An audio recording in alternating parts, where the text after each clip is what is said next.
అందరికీ నమస్కారం. నా పేరు Archana. Welcome to mysterious stories. ఈరోజు కథ ప్రేయసకి. ఏం చేస్తున్నావంటే ఏం చెప్పమంటావు చెప్పు? నీ అందాన్ని అంటూ ఏదో అంటుండగా అతని నోటి మీద చేయి పెట్టింది. ఆ చేతిని నాలుకతో లిక్ చేశాడు. ఛీ అంటూ చేతిని వెనక్కి తీసుకొని అతడి చెస్ట్ మీద చేయి పెట్టి దూరం తోస్తూ ఉంది. ఆమె చేతిని బట్టి స్మూత్గా రిమూవ్ చేసి, నువ్వు పెడతావా నేను తీసుకోనా? నేను తీసుకుంటే చెప్పానుగా, నువ్వు పెడితే ముద్దుతో సరిపెట్టుకుంటా, లేకపోతే ఎలాగో తడిచేశావుగా. నువ్వు నాకు స్నానం చేయించావు, నేను నీకు అంటున్న అతన్ని కొట్టేలాగా చూస్తూ షడప్ అనింది. ఏంటి షటప్? ముద్దు పెడతాను అని నాటకాలాడుతున్నావా? నాకు ముద్దు పెట్టి ఇక్కడి నుండి కదులు, లేకపోతే చెప్పానుగా. సార్ ప్లీజ్, ఎందుకు ఇలా సతాయిస్తున్నారు? ఫ్లైట్ టైం అవుతుంది. నేను ఆల్రెడీ నీకు కిస్ చేయాలని ఫిక్స్ అయ్యాను. మళ్ళీ నన్ను డిసప్పాయింట్ చేస్తే నీకే ప్రమాదం. నువ్వే ఆలోచించుకో అంటున్న అతన్ని షార్ప్గా చూస్తూ, ఎలా పుట్టి చచ్చావురా నా ప్రాణానికి అని గొనుక్కుంటూ ఆమె వణుకుతున్న ఆదరాలని కాస్త ముందుకు తెచ్చి, తప్పదా అనింది. మళ్ళీ నాకు పేషెన్సీ చాలా తక్కువ. నువ్వు చాలా అంటే చాలా పరీక్ష పెడుతున్నావు నన్ను. కమాన్ కమాన్, త్వరగా పెట్టేసి, టైం అవుతోంది అంటూ చిన్నగా నవ్వుకున్నాడు. ఆరు కళ్ళు మూసింది. ఆమె ఎక్స్ప్రెషన్స్ని చూస్తుంటే ముద్దుగా అనిపిస్తోంది హర్షిత్కి. అబ్బా, ఇంత ముద్దుగున్నావే రాక్షసి, నన్ను చంపడానికి పుట్టావంటూ ముద్దుగా తిట్టుకుంటూ, మీరు మమ్మల్ని తిరిగి కొట్టలేరు కానీ గుండెల మీద కొట్టాలంటే మీ అంత బాగా ఎవరు కొట్టలేరు అంటున్న హర్షిత్ మాటలకి కళ్ళు తెరిచి చూసి, నేను నీ గుండెల మీద కొట్టడం ఏంటి? నీకేమైనా పిచ్చా? అవును, నువ్వంటే పిచ్చి. అది ఎంత పిచ్చో నీకు కూడా తెలీదు. ఎవరినైనా ప్రేమిస్తారు, కాదంటే మర్చిపోతారు. లేకపోతే వేరే వాళ్ళని పెళ్లి చేసుకుని ప్రేమించిన వాళ్ళని మర్చిపోవడానికి ట్రై చేస్తారు. కానీ నువ్వేంటి నా బాడీలో ప్రతి పార్టులో ప్రతి అణువులో ఇలా నాటుకుపోయావు? ప్రవహించే రక్తంలో కూడా నీ పేరే వినిపిస్తుంది. ఒక్కసారి నా గుండె మీద చెవి పెట్టి విను, నీకే అర్థమవుతుంది అన్నాడు చాలా ఇంటెన్స్డ్గా. అతని మాటలకి మనసు కరిగి కళ్ళల్లోకి వచ్చి కన్నీటి బొట్లు అతని చేతి మీద పడగానే కంగారుగా ఆమెను చూశాడు. ఏమైంది అన్నట్లు కళ్ళెగరేశాడు. ఎందుకిలా మాట్లాడి నన్ను బాధ పెడుతున్నావు అనింది. నేను నిన్ను బాధ పెడుతున్నానా? నీకు ఒక్క నిమిషానికే అంత బాధ పుడితే నేనెంత బాధని అనుభవించి ఉండాలి ఆలోచించు. అది నీకు అనవసరం కదా అనగానే అతడి భుజం మీద చేయి వేసి, అసలేం మాట్లాడుతున్నారు సార్? ఇప్పటికైనా చెప్పండి. చెప్పానుగా, నా ఫీలింగ్స్ నువ్వు ఫీల్ అవ్వాలి కానీ నా అంతలో నేను చెబితే వాల్యూ ఉండదు అని. నా ఫీలింగ్స్కి నువ్వు ఫీల్ అవుతున్నావంటే నేను హ్యాపీ, లేదు అంటే నీది మనసు కాదు రాక్ అన్నాడు. సార్ అనింది కన్నీళ్లతో. చెప్పు, నా ఫీలింగ్స్ని నువ్వు ఫీల్ అవ్వట్లేదా? లేదు. మరి ఈ కన్నీళ్ళేంటి? ఏమో నాకు తెలీదు అనగానే వెటకారమైన ఒక నవ్వు ఒకటి నవ్వి, ఈ కన్నీళ్లు నీకు తెలీదంటే నేను నమ్మాలా? నిన్ను నువ్వు మోసం చేసుకుంటున్నావు. నువ్వు నా ఫీలింగ్స్ని ఫీల్ అవుతున్నావు. నో, నేను అవ్వట్లేదు. ఎక్కడ నాతో ఉండిపోవాల్సి వస్తుందో అని నో అని చెబుతున్నావే కానీ నాకు తెలుసు. ప్లీజ్ సార్, నన్ను వదిలిపెట్టండి, లేట్ అవుతుంది. నేను ఫ్రెష్ అయ్యి వస్తాను. అవసరం లేదు, ఇక్కడే ఫ్రెష్ అవ్వు. నీ బట్టలు కూడా ఇక్కడే ఉన్నాయిగా. మీ ముందు బట్టలు ఎలా వేసుకుంటాను? ఏ, ఎందుకు వేసుకో? సార్, మీకు మతుండే మాట్లాడుతున్నారా? చాలా ఉంది కానీ ఏంటి, మర్చిపోయావా? నాకు ముద్దు పెట్టలేదు అంటూ ఆమె చున్నీ లేని తడిచిన ఎదా అందాలు కన్నుల విందుగా చూస్తూ అన్నాడు. ఆరు కొట్టేలాగా చూస్తూ, ఇలా చేయడం ఎంతవరకు కరెక్ట్? మీకు బాగాలేదు అంటే జాలేసి వచ్చాను. నన్నిలా బలవంతంగా ముద్దు పెట్టడం ఏమాత్రం నచ్చట్లేదు అంటూ ఆమె ఎదని రెండు చేతులతో కప్పుకుంటూ అనింది. ఆమెను వదిలి దూరం జరిగి, ఇప్పుడు నిన్ను వదిలానని సంబరపడిపోకు. నువ్విక్కడే ఫ్రెష్ అవ్వాలి. నేను వెళ్తున్నాను, ఫ్రెష్ అయ్యిరా అంటూ బయటకెళ్ళాడు. రాక్షసుడు. ఛా, ఒక మగాడి రూమ్లో ఎలా ఫ్రెష్ అవుతారు? కొంచెం కూడా సెన్స్ లేదు విధవకి అంటూ బయట ఆమె డ్రెస్ని తీసుకొని వచ్చి ఫ్రెష్ అయి డ్రెస్ వేసుకొని బయటకొచ్చింది. ఎదురుగా మిర్రర్ ముందు నిలబడి డ్రెస్ వేసుకోవడానికి రాకపోతుంటే కష్టపడుతూ కనిపించాడు. ఆరు చూసి, వీడిని పాపమంటే నాకు శనిలాగా చుట్టుకుంటాడు అంటూ ఏం పట్టనట్లు అటువైపు తిరిగి డ్రెస్ థ్రెడ్స్ కట్టుకుంటుంటే చేతులు అందక అవస్థపడుతుంది. అప్పుడు తల పక్కకు తిప్పి అతన్ని చూసింది. తను డ్రెస్ వేసుకోవడానికి పాపం చాలా కష్టపడుతున్నాడు. నాకు ఈ థ్రెడ్స్ కట్టుకోవడానికే రావట్లేదు. గాయమైన చేతితో డ్రెస్ ఎలా వేసుకుంటాడో అనుకుంటూ ఉంది. ఇక్కడ బాబుకి హ్యాండ్ పైకి లేపడానికి రావట్లేదు. పాపం చాలా అవస్థపడుతున్నాడు. ఇక అతని మీద పడ్డ చెయ్యికి వెనక్కి తిరిగి చూసి, ఇదిగో వేసుకో అంటూ షర్టుని ఆమె చేతిలో పట్టుకుంది. ఇక మెల్లగా గాయమైన చెయ్యి పెట్టి తర్వాత ఇంకో చెయ్యి పెట్టి బటన్స్ పెడుతూ ఉంది. ఈ సిచ్యువేషన్‌లో కెనడా వెళ్ళడం అవసరమా? అనింది బటన్స్ వైపు చూస్తూ. ఆమె అంత చనువుగా అలా మాట్లాడుతుంటే మనసుకు హాయిగా అనిపించింది అతనికి. వెళ్ళాలి, తప్పదు. ఇది కొన్ని కోట్లు విలువ చేసే ప్రాజెక్ట్. ఇది పోతే కంపెనీ లాస్‌లో పడిపోతుంది అన్నాడు స్మూత్‌గా.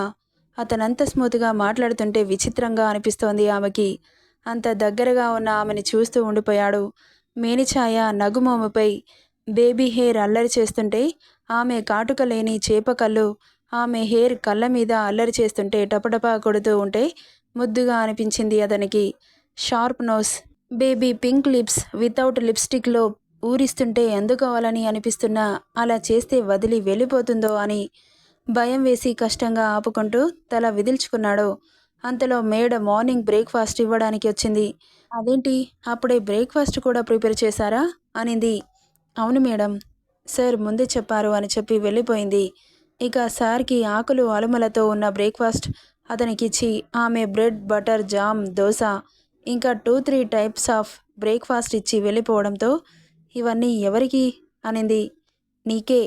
నేనొక్కదాన్ని ఇవన్నీ తినాలా? మీరు కూడా తినండి. నేను అలాంటి ఫుడ్ తినను. నువ్వు తినేసేయ్. నేను కూడా ఇంత ఫుడ్ తినను.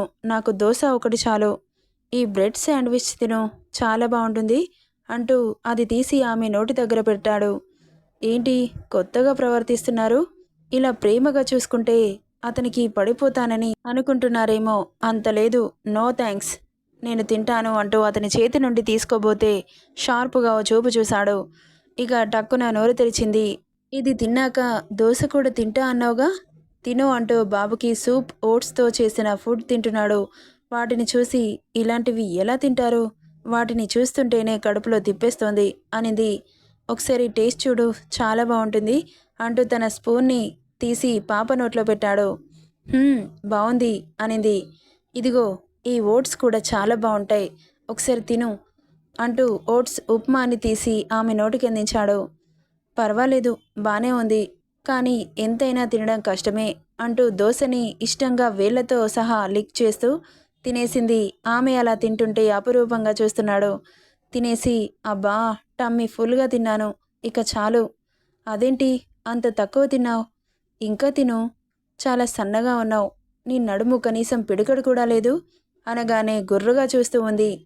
అతనికేం పట్టనట్లు తింటున్నాడు. ఇక అక్కడి నుండి లేచి హ్యాండ్ వాష్ చేసుకొని వెళ్తుండగా, ఓయ్ ఎక్కడికి? నేను మార్నింగ్ లేచి ఇక్కడికే వచ్చాను, మీ దగ్గరే ఇరుక్కుపోయాను. అక్కడ బామ్మ నాన్న వాళ్ళు లేచారో ఏం చేస్తున్నారో చూసొస్తాను, వెళ్దూ గాని ఒకసారి ఇలారా అన్నాడు. మళ్ళీ ఏంటి అంటూ వెళ్ళింది. ఇక అతను తినేసి, ఇదిగో ఈ టై కట్టు అంటూ టై తీసి ఆమె చేతిలో పెట్టాడు. ఈ టై కట్టడం నాకు రాదు, నా మీదకి అరవడం మాత్రం వస్తదా అనగానే మూతి బుజ్జిగా పెట్టి చూస్తూ ఉంది. నేను చూపిస్తాను అంటూ ఆమె వెనుకకు వెళ్ళి ఎలా ఫోల్డ్ చేయాలి అని చూపిస్తుంటే అతని ఊపిరి ఆమె మెడకు వెచ్చగా తాకుతుంటే అరచేతుల్లో చెమటలు పట్టేస్తున్నాయి. పరవశంగా అలాగే వెనక్కి అతని మీదకి వాలింది. ఆమె అతనికి తగలగానే చిన్నగా సైడ్ స్మైల్తో శంఖం లాంటి మెడ ఊరిస్తుంటే అతనికి తెలియకుండానే పెదవులు నిలిపాడు.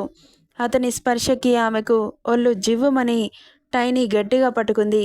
హర్షిత్ ఆమెను అతని వైపుకు తిప్పుకొని మార్నింగ్ నుండి ఊరిస్తున్న పెదాలని చూస్తూ ఊరుకోలేక క్షణం లేట్ చేయకుండా ఆమె పెదాలను అందుకున్నాడు.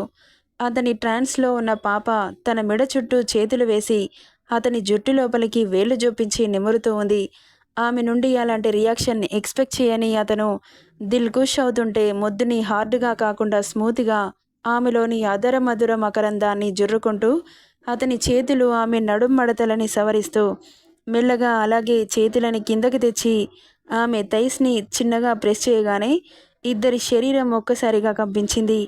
అతన్ని గట్టిగా హత్తుకుంది. హర్షిత్ ఇంకా గట్టిగా పట్టు బిగించి ఇద్దరి మధ్య గాలి కూడా చొరబడలేనంత గట్టిగా హత్తుకున్నాడు. అలా ఎంతసేపు ఉన్నారో తెలీదు. ఆమె ఎదురు చెప్పలేదు అతనికి. ఆమె ట్రాన్స్‌లోనే ఉన్నాడతను. ఇద్దరూ ఈ లోకాన్ని మర్చిపోయి ఒకరి ఫీలింగ్స్‌ని ఒకరు ఆస్వాదిస్తున్నారు. అంతలో అలారం సౌండ్ రాగానే టక్కున అతన్ని వదిలి దూరం జరిగింది.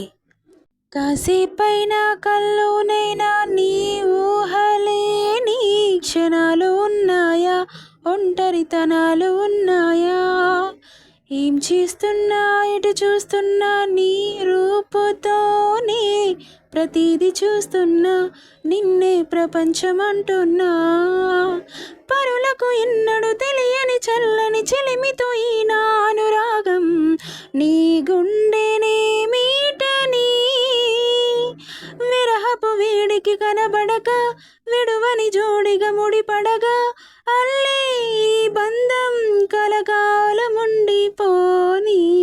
బాబు ఊహల్లో తేలుతుంటే హలో అని చిటికేసింది ఆరో.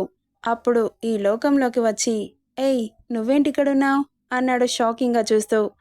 మీరు కూడా నిజమే అనుకున్నారు కదా, మీరేంటి డ్రీమ్స్లో తెగ తేలిపోతున్నారు అనింది హ్యాండ్స్ ఫోల్డ్ చేసుకొని అతన్నే చూస్తూ.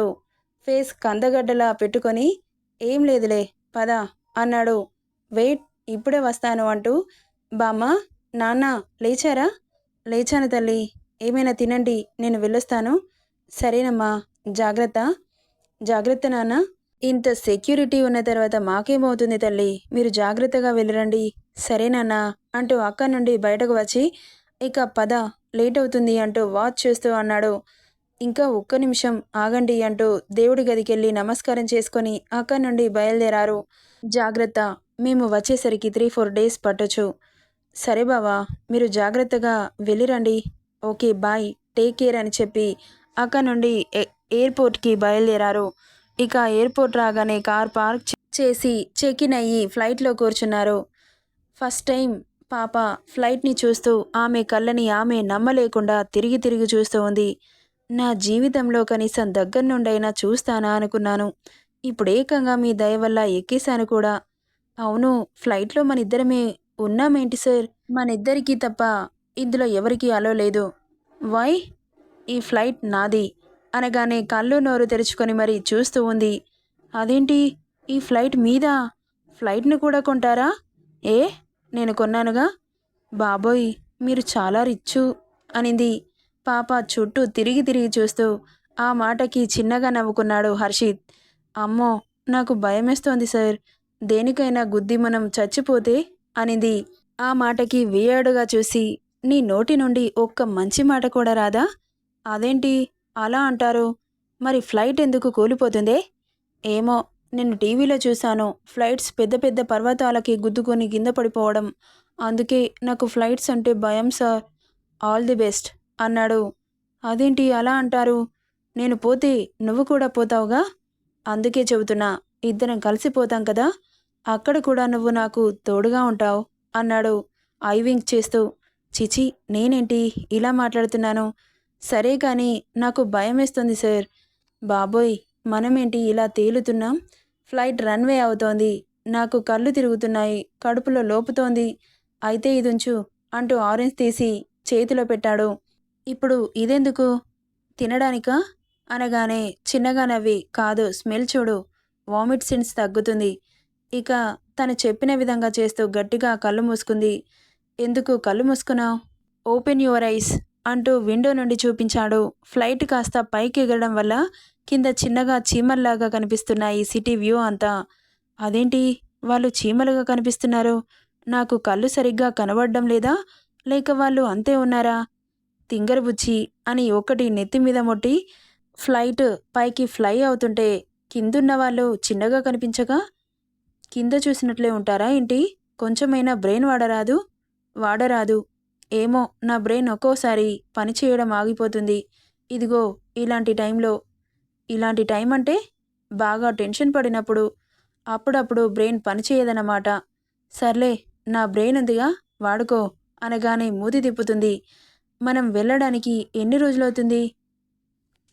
ఒక 10 డేస్ అయినా పట్టొచ్చు అన్నాడు చిన్నగా సైడ్ స్మైల్తో. వామ్మో, 10 డేస్ తమరితో ఈ ఫ్లైట్లో జర్నీ చేయాలా? అవును, ఇలా అని చెబితే నేను రాకుండా ఉండేదాన్ని కదా.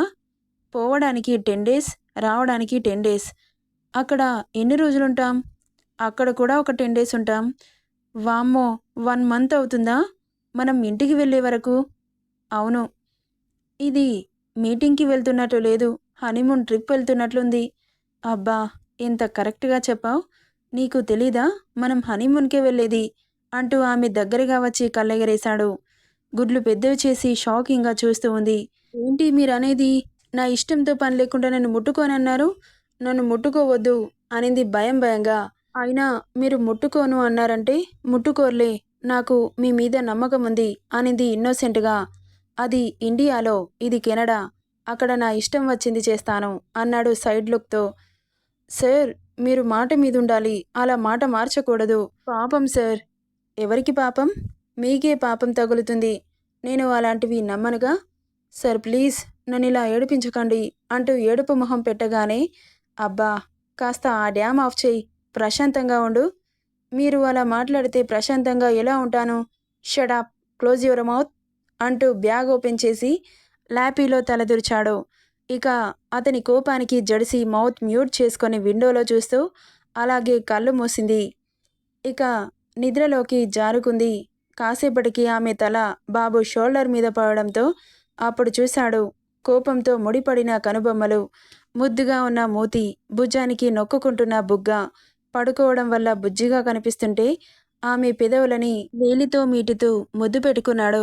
అతని స్పర్శకి ముడిపడిన కనుబొమ్మలు విడిపోయాయి. ఆమెని రెప్పవేయడం మరిచి అలాగే చూస్తూ ఉన్నాడు. ఎయిర్ హోస్టెస్ ఫుడ్ తీసుకురావడంతో వాటిని చేతిలోకి తీసుకుని టేబుల్పై పెట్టి ఆమెని ఎలా లేపాలో అర్థం కావట్లేదు అతనికి. ఆమె మోముపై పడ్డ కురులను చూసి ఆమె ఫేస్ని దాచేస్తుంటే వాటిని చిరుకోపంగా చూస్తూ ఎయిర్ బ్లో చేశాడు. ఇక మెల్లగా కనుగుడ్లు కదిపి కాస్త తల కదిలించగానే అతని పెదాలు ఆమె నుదుటిన ముద్దాడాయి. అతని స్పర్శకి మెల్లగా కళ్ళు తెరిచి చూసి అంత దగ్గరగా ఉన్న బాబుని చూడగానే టక్కున లేచి కూర్చుంది. ఏయ్ నువ్వేంటిక్కడ? నేను కాదే తింగరి, నువ్వే నా దగ్గరున్నావు, చూడొకసారి అనగానే అతని షోల్డర్ మీద పడుకోవడం గుర్తొచ్చి హిహిహిహి అని ఒక వెర్రి నవ్వు నవ్వింది చాలు కాని ఇక ఇదిగో మెక్కు అంటూ ఫుడ్ ప్లేట్ని ఆమె ముందు చాపుతాడు. హో యమ్మీ అనుకుంటూ ఆ ప్లేట్ని తీసుకుని ఫ్లైట్లో వంట కూడా చేస్తారా? అవును, నీకోసం అక్కడ వెనకాల కిచెన్లో వంట చేస్తున్నారు. వెళ్ళి నువ్వు కూడా జాయిన్ అవుతావా? అవునా? అబ్బా నేను చేస్తాను సార్ అనగానే ఆమె అమాయకత్వానికి నవ్వొస్తుంటే ఆపుకుంటూ ఏడ్చావులే గాని తిను అన్నాడు. అదేంటి వంట చేస్తాను అంటే అలా అంటారు? అమ్మ తల్లి, ఇక్కడ కిచెన్ ఉండదు, ఏముండదు కానీ తిను అన్నాడు మూతి బిగించి. చూస్తూ ఉంది. ఇద్దరూ తినేసి టేబుల్ మీద ఉన్న బుక్ తీసి చదువుతూ ఉంది. నైట్ వరకు 2 సార్లు కొనుగు తీసే వరకు కెనడా ఎయిర్పోర్ట్లో ల్యాండ్ అయింది. పడుకున్న ఆరుని చూసి చిటికేశాడు. ఇక వెంటనే కళ్ళు తెరిచి చూసింది. నీకు నిద్రంటే బంగారమా? ఎప్పుడు పడుకుంటూనే ఉంటావు? అదేంటి సార్ పడుకున్న తప్పేనా? నాకేం పని లేకపోతే నిద్రొస్తుంది. సర్లే ఇప్పుడు వెళ్ళాక మనకు చాలా పనుంటుంది పద అనగానే అదేంటి అప్పుడే వచ్చేసిందా అంటూ చుట్టూ చూసింది. వచ్చేసింది మరి 10 డేస్ అన్నారు. అరే 10 డేస్ నాతో స్పెండ్ చేయలేదని ఫీల్ అవుతున్నావా? నెక్స్ట్ టైం వచ్చినప్పుడు 10 డేస్ ఫ్లైట్లో తిరుగుదాంలే అనగానే ఎహే అది కాదు. సర్లే టైం అవుతుంది పద అంటూ అక్కడ మార్నింగ్ అవడంతో ఇద్దరూ దిగి ఎయిర్పోర్ట్ బయటకు వచ్చి కార్లో హోటల్కి బయలుదేరారు. నెక్స్ట్ పార్ట్లో ఏం జరుగుతుందో చూద్దాం. ఈ స్టోరీ ఎలా ఉందో కామెంట్ చేయండి guys. Thank you for listening.